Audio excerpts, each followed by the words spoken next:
You know, every single day, we're all being pushed and pulled by these invisible forces that guide our decisions. So, in this explainer, we're going to pull back the curtain on the powerful currents of culture and social pressure that shape who we are, a lot of times without us even noticing.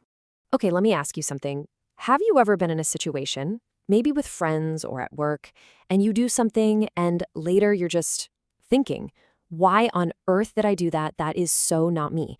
We've all been there, right? And it points to something really fascinating about us as human beings. Well, here's the big idea we're going to unpack. Our actions, they're almost never just about us and our individual personality. It's more like we're in this constant tug of war between two huge forces. On one side, you've got your deep internal cultural programming, and on the other, the immediate pressure of whatever social situation you're in. So let's dive into both, starting with that internal blueprint. All right, so part one, your cultural blueprint. Let's talk about that deep internal programming. You could almost think of it as the cultural software that's been installed in us, since day one. It shapes everything, our most basic beliefs about how the world works. So think of culture like a pair of glasses. You don't really notice the glasses themselves, right? You just see the world through them. Here's a perfect example.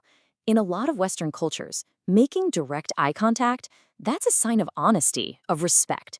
But in some Asian cultures, avoiding direct eye contact, especially with someone in authority, is actually the highest form of respect. Isn't that wild? The exact same action, but with a completely opposite meaning, all because of that cultural lens. So that brings us to this really interesting question. How do we think about different cultures coming together? For a long time, the go-to idea was the melting pot. This notion that everyone should kind of melt down and blend into one big dominant culture. We now know that's pretty much a myth. A much better way to think about it is the salad bowl. It makes so much sense when you think about it, right? In a salad, you have the lettuce, the tomatoes, the croutons. They're all mixed together in the same bowl, but they all keep their own unique identity, their own flavor. That's what cultural pluralism is all about. Okay, this is also super important to get straight. The difference between race and ethnicity, they are not the same thing. Race, that's about physical characteristics, stuff that comes from genetics. There's this quote from a client in a study that really hits it home. They said, "Hey, I'm African American, and it's nearly impossible to hide it." See? It's about what's visually identifiable. Now, ethnicity, that's different. That's about your cultural factors. We're talking nationality, language, ancestry, traditions. So while they can be related, they're definitely not interchangeable. And all of this leads to a really powerful concept, especially for anyone working across different cultures. It's called personalism. And the idea is pretty simple but profound. To be effective, you have to see the person in front of you as a person, a unique individual with their own set of learned survival skills and life experiences, not just as a diseased patient or some kind of label or a case file. That's the secret sauce, That's how you build real, genuine trust. And what happens when that's missing? Well, this quote just says it all. You don't care about me, you just care about your paychecks. Oof, it perfectly captures that feeling, right? When a professional, could be a doctor, a manager, anyone, is too remote, too impersonal, you just feel like a number. You don't feel seen or heard. Okay, so that's a quick look at our internal cultural blueprints. But remember, that's only half the story. Now let's pivot to that other massive force, the immediate, powerful pull of the crowd. So, how obedient are you to authority? And I want you to be really honest with yourself for a second. Picture this. A person in a lab coat, clearly an authority figure, tells you to do something you feel in your gut is wrong. Would you do it? I think most of us would probably say, no way, absolutely not. Well, the research tells a very, very different story. And frankly, it's pretty chilling. This brings us to one of the most famous and infamous experiments in the history of psychology. A guy named Stanley Milgram gets a bunch of totally normal people to come into his lab. He tells them they're participating in a learning experiment. Their job? To be the teacher. And every time the learner in the next room gets an answer wrong, they have to deliver an electric shock. Now, of course, the shocks weren't real, but the teacher, they had no idea. To them, it was all completely real. So before Milgram ran this thing, he asked a bunch of psychiatrists to predict the outcome. They figured, okay, maybe 1% of people, the truly sadistic fringe, would go all the way to the highest shock level. The actual result? It was absolutely staggering.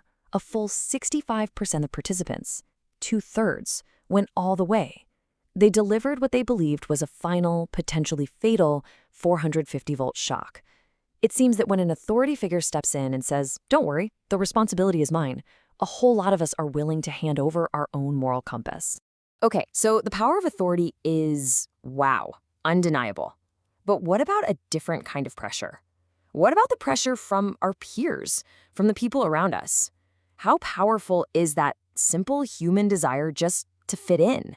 Well, another psychologist, Solomon Asch, wanted to find out. He set up this brilliant, simple experiment. He'd bring a real participant into a room with a bunch of other people who were secretly actors. Then he'd show them all a card with a line on it and another card with 3 lines and just ask which line matches. I mean, it was a ridiculously easy task. The answer was obvious. But here's the twist. Before the real person got to answer, all the actors would, one by one, confidently give the same obviously wrong answer. So the big question was, what would the real person do? Would they trust what their own eyes were telling them, or would they just fold and conform to the group? The result? About a third of the time, the real subject would completely sell out. They'd give the answer they knew was wrong just to go along with the crowd. That pressure to conform, it is absolutely real. All right, so we've seen how our inner culture and the outer crowd can shape us. But what happens when these forces push us into making tough choices, or when our group goes head-to-head with another one? This brings us to the work of psychologist Kurt Lewin, who broke down the types of conflict we face into 3 main categories. First up, you've got approach-approach conflict. This is the good kind of problem to have, right? It's choosing between 2 awesome options, like getting into 2 top-tier PhD programs. Then there's avoidance. This one's tougher. It's choosing between 2 bad options, the lesser of 2 evils. Think, pay a huge fine or go to jail. And the absolute hardest one, that's approach avoidance. This is when a single choice has both really good and really bad things about it, creating the most stress and anxiety. So what do we do when we're feeling anxious or scared? Well, one of our most basic human instincts is to find other people, to connect. And the research is pretty interesting here. It shows that this need to affiliate is actually highest in firstborns and only children. But here's the really fascinating part. You've heard the saying, misery loves company, right? Well, it's more specific than that. It's more like misery loves miserable company. When we're super anxious about something, we specifically want to be with people who are in the exact same boat. So that need to connect with our in-group is incredibly strong. But what happens when our group is in a full-blown conflict with another group? You know, us versus them. Is there any way to actually bridge that gap, to bring people together? Well, an amazing experiment called the Robbers Cave Study gave us a pretty clear answer. Researchers took 2 groups of boys at a summer camp and, through a bunch of competitions, turned them into bitter rivals. Then they introduced what they called a superordinate goal. They basically created a problem, like the camp's water supply broke down, that was impossible for just one group to fix. They had to work together. And the result was incredible. As soon as they had to cooperate on that shared goal, all that hostility just started to melt away. Having a common problem, it turns out, is a powerful way to bring rivals together. So we've looked at our internal cultural programming, and we've looked at the external pressures from the crowd. Let's try and tie this all together. What's the big takeaway here? Well, I think it's this. Our behavior is never really simple. It's this constant, complicated dance. A dance between our inner cultural blueprint, all that stuff we carry around inside us, and the pressures of the outer social world, whatever situation we happen to be in at that moment. And this is maybe the most important point of all. Understanding these forces, it's not a get-out-of-jail-free card, right? It doesn't excuse our behavior.